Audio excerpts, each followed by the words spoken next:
লাউ গাছের বুড়ো পাতাগুলো কেটে কেটে ফেলে দিলাম। লাউয়ের মাচা অনেক ভারী হয়ে গেছে, ভারে একদম মাচা ভেঙে নিচে পড়ে যাওয়ার উপক্রম। তাই পাতা কেটে কেটে অনেক পাতা ফেলে দিয়েছি এবং লাউয়ের মাচা পাতলা করে দিয়েছি। আলহামদুলিল্লাহ, এখন অনেক লাউয়ের জালি আসছে।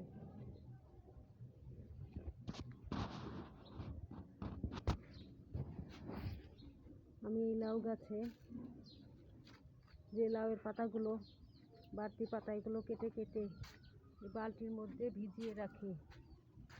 এই যে এখানে বালতিতে ভিজিয়ে রেখেছি এবং এখান থেকেই এই পানি নিয়ে লাউ গাছের গোড়ায় দিই। এই যে মাশাআল্লাহ, আমার লাউ গাছ অনেক মোটা মোটা হয়েছে